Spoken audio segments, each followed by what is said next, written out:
Dictadura militar, 1976-1983. La dictadura cívico-militar, denominada como Proceso de Reorganización Nacional o el Proceso, gobernó la Argentina desde el golpe de Estado el 24 de marzo de 1976, derrocando el gobierno constitucional de la presidenta María Estela Martínez de Perón, justicialista, hasta el 10 de diciembre de 1983, día de asunción del gobierno elegido mediante sufragio de Raúl Alfonsín. Además, este proceso se caracterizó por el terrorismo de Estado, la constante violación de los derechos humanos, la desaparición y muerte de miles de personas, la apropiación de recién nacidos y otros crímenes de lesa humanidad, que ha sido un largo juicio político que permitió condenar a gran parte de los responsables en los juicios que aún en la actualidad continúan en curso.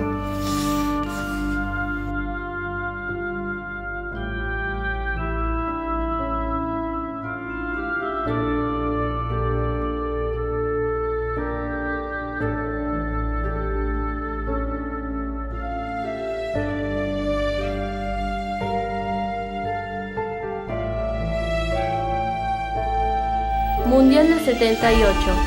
La 11ª Copa Mundial del Mundo se desarrolló en Argentina entre el 1 de junio y el 25 de junio de 1978. El torneo fue disputado en 6 estadios repartidos en las ciudades de Buenos Aires, Mar del Plata, Córdoba, Mendoza y Rosario. Este mundial mostró un fenómeno de éxito e identificación social, manipulada para ocultar el terrorismo de Estado que ordenó Jorge Rafael Videla, que aprovechándose del mundial maquilló las atrocidades cometidas contra la sociedad del país. Los militares vieron que el mundo del fútbol les podría ser útil para tapar todas las crueldades que se estaban realizando y que se iban a realizar. El Mundial del 78 había sido designado como sede en el año 1966. En el transcurso de este mundial, mientras se gritaban los goles, se apagaban los gritos de los torturados y asesinados.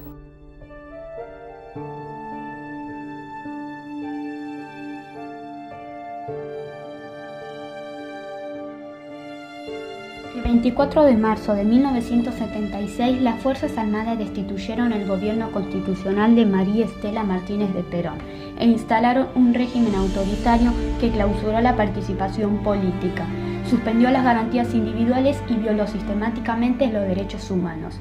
El terrorismo de Estado también tuvo una estrategia de desarticulación cultural, la cual prohibió los libros, las músicas, las obras de teatro, películas y cualquier actividad cultural sospechosa de hacer pensar. También quemó libros y detuvieron a dueños y vendedores de las librerías, censuraron y amenazaron a las editoriales de diarios y revistas.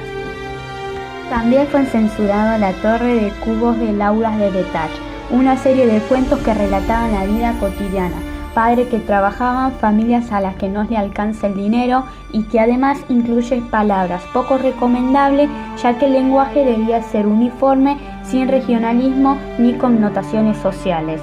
En El pueblo que no quería ser gris, de Beatriz Dommerch, la gente se opone a la decisión del rey de pintar todas las casas de un mismo color y empieza a teñirlas de rojo, azul y blanca.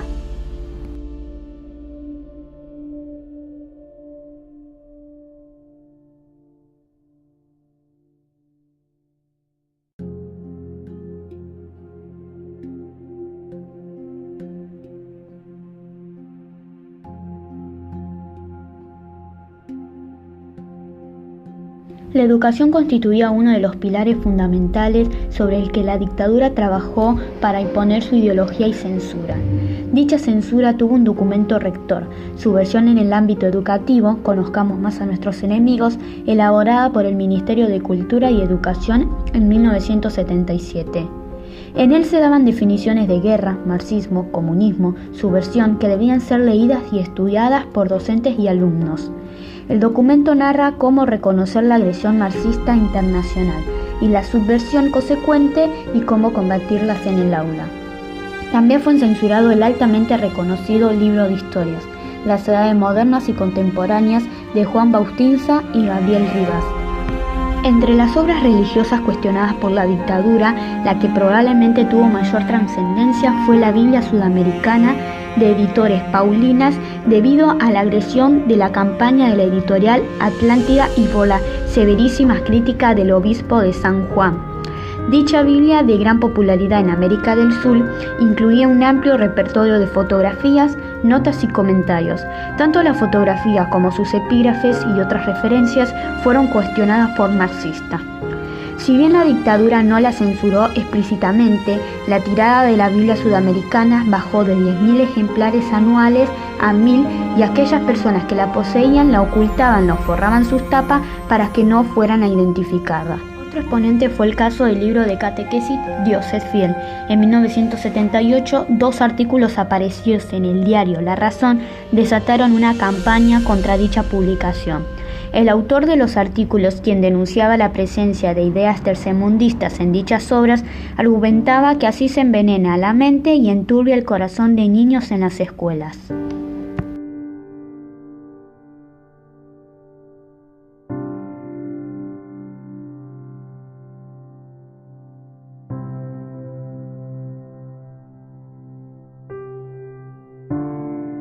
La Universidad de Buenos Aires, como todas las demás del país, fue intervenida y su obra educativa obviamente vigilada.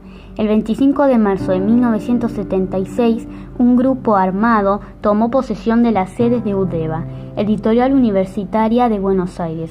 Enseguida fueron censuradas 15 obras, aproximadamente 80.000 volúmenes. Este operativo terminó con la quema de los mismos en el predio del primer cuerpo del ejército en Palermo. Los libros mutilados fueron reeditados sin incluir ningún aviso de sus modificaciones, estafando de esta manera al lector, quien no podía saber de ninguna manera que esta no era la obra original escrita por el autor. La quema del libro más grande que concretó la dictadura fue la llevada a cabo con materiales del Centro Editor de América Latina, CEAL, el sello que fundó Boris Spivakov, quien además sufrió un juicio por publicación y venta de material subversivo. Pero el suceso que desencadenó la mayor quema de libros de la dictadura fue una inspección, supuestamente rutinaria, contra un depósito del CEAL.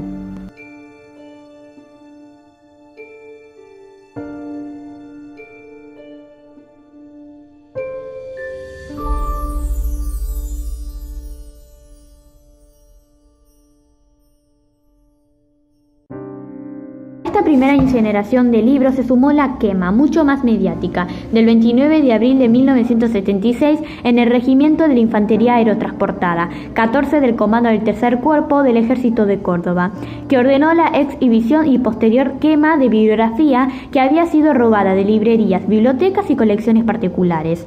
Para este suceso, los militares invitaron a la prensa y a estas imágenes se han hecho tristemente célebres, ya que han sido utilizadas en numerosos libros y artículos periodísticos para ilustrar la instancia de la represión cultural ejercida en el país.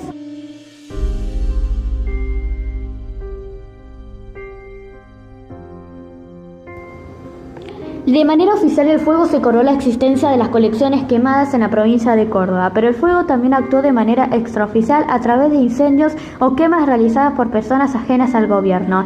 La biblioteca del Centro Argentino de Ingenieros fue totalmente destruida por un incendio intencional en el 9 de julio de 1976. El 25 de julio de 1979, un grupo de personas encapuchadas prendió fuego a la colección de la Biblioteca Popular de Buenos Aires, perdiéndose más de 8.000 volúmenes. El 24 de noviembre de 1980, en la biblioteca de la Facultad de Teología, en la capital federal, se declaró un incendio como consecuencia de lanzamientos y estallido de bombas incendiarias.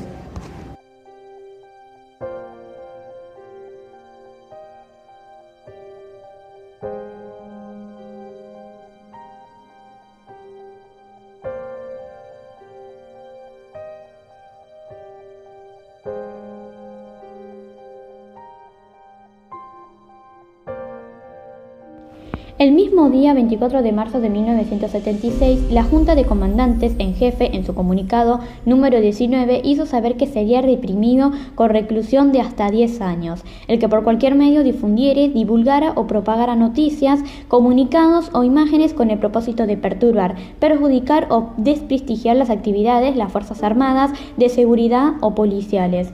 Por tal motivo se mantuvo desinformada a la opinión pública sobre lo que estaba sucediendo en el país, y los medios de comunicación social en general se abstuvieron de difundir el arresto de personas consideradas por las autoridades como elementos subversivos. Todo el país sabía que se practicaban detenciones, pero no sabían quiénes eran, cuántos eran y a dónde se los llevaban. En los periódicos de mayor circulación se consideró presente evitar la publicación de solicitar el paradero de las personas a quienes eran buscadas por sus familiares. Más de 100 periodistas fueron encarcelados sin proceso judicial, algunos a partir del 24 de marzo de 1976, muchos han sufrido la muerte y otros abandonaron el territorio nacional debido al grave peligro que corrían sus vidas.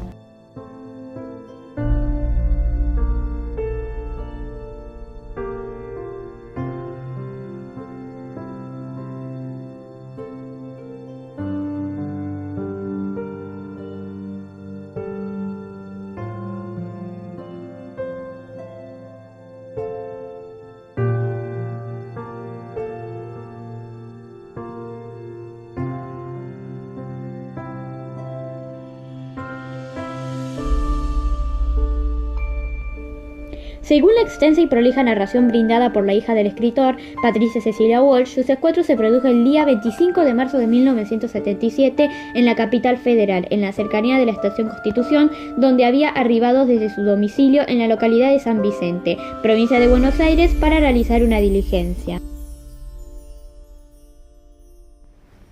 En la fecha de la desaparición debía encontrarse en un departamento de la ciudad de Buenos Aires con su compañera con quien vivía desde años atrás, lo que no ocurrió, circunstancia que determinó que ésta se dirigiera a la casa de San Vicente, a la que encontró con incontables impactos de proyectiles balísticos de grueso calibre por sus 4 paredes exteriores, absolutamente saqueada y hasta con señales de bombardeos con granadas estalladas en el terreno donde el inmueble se asienta. Por versión de los vecinos, llegaron por la noche alrededor de 40 hombres vigorosamente armados, quienes atacaron el lugar durante no menos de 2 horas, estando desocupada la vivienda. A partir de hechos específicos, el periodista se encontraba alertado sobre la inseguridad de su situación, a raíz de la muerte, por fuerza de la seguridad, de su hija María Victoria Walsh, y el allanamiento de su casa en el delta del Tigre, con total saqueo de sus pertenencias.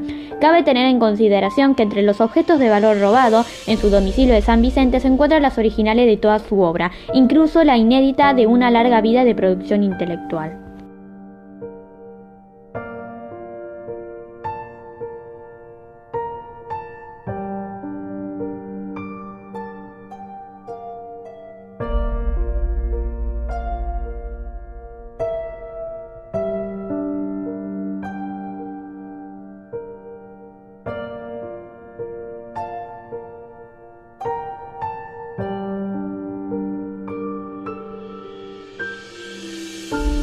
Época que murió el general Perón y entonces entró en un desorden total el país porque empezaron a mandar los militares. Ahí se produjo un gran desorden y empezaron a haber problemas graves. Mi nombre es Graciela y bueno, te voy a contar hechos que sucedieron en ese momento. En ese momento, en el 78, yo tenía 24 años, así que los recuerdos que tenga, con gusto te los contaré. Hubo cambio. Cuando asumieron el gobierno los militares, hubo muchos cambios y aparecieron los grupos montoneros, guerrilleros, tan es así que secuestraron un general, el general Aramburu, y entonces hubo mucho lío también en Tucumán. Se expandió por toda la República. Durante lo sucedido en aquel periodo, ¿los periodistas deportivos fueron cómplices de encubrir lo sucedido en conjunto con el fútbol? No, yo diría que no fueron cómplices, la mayoría no fueron cómplices, pero sí sabemos, en ese momento lo sabíamos y ya está confirmado por la historia, sí hubo periodistas que fueron cómplices. Y fueron cómplices el diario La Nación, Clarín, el gráfico que tenía mucha incidencia en ese momento en el deporte, en los argentinos, y la revista Para Ti, que era dedicada a las mujeres. Sí, esos sí fueron cómplices. Pero hubo otros no, y no había forma de que lo pudieran hacer, porque tampoco se lo iban a publicar. Había una censura implícita, eso sí, eso lo sentíamos todos. Así que lo que se podía. Y si querías buscar, encontrabas información.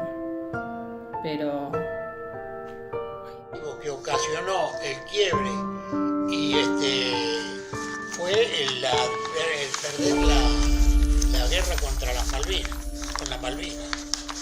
Y por eso tuvieron que llamar a elecciones, que ganó el doctor Alfonsín. ¿Cómo se ve a los jugadores y dirigentes? ¿Cuál era su estado y ánimo? Sumamente angustiados. El momento en el país no era nada agradable, llevábamos 2 años de dictadura, así que deben haber estado muy, muy presionados, tanto los futbolistas como los dirigentes. Años después se supo, por declaraciones, incluso hace poco, Fillol dijo en un programa de televisión que habían amenazado al padre, así que algo intuían, algo sabían los jugadores y los dirigentes. Están muy presionados porque tenían que ganar ese mundial, tenían que ganarlo. También recuerdo la frase de Maradona cuando dijo: la pelota no se mancha, y creo que aludía a ese momento. Comentarios que había entre la gente, porque esto no aparecía ni en radio, ni en televisión, ni en los diarios salía nada, porque nunca supimos por eso, solamente entre comentarios de la gente. ¿Qué opina usted sobre la frase "los argentinos somos derechos y humanos"? Frases siniestras si las hay, Eso tengo presente, las calcomanías en los autos, se compraron miles y miles se gastó plata en esa propaganda porque en el exterior se decía que acá ya estaban las denuncias, ¿no? De que se estaba torturando, que se estaba matando, que se estaba desapareciendo. Para contrarrestar eso, sacaron esa frase: los argentinos somos derechos humanos. Y te podría decir que se veía en casi todos los autos esa calcomanía atrás. Fue muy doloroso porque con eso quisieron tapar, pero no se pudo. La verdad salió fuerte. Miedo no, se lo respetaba y bastante porque eran bravos.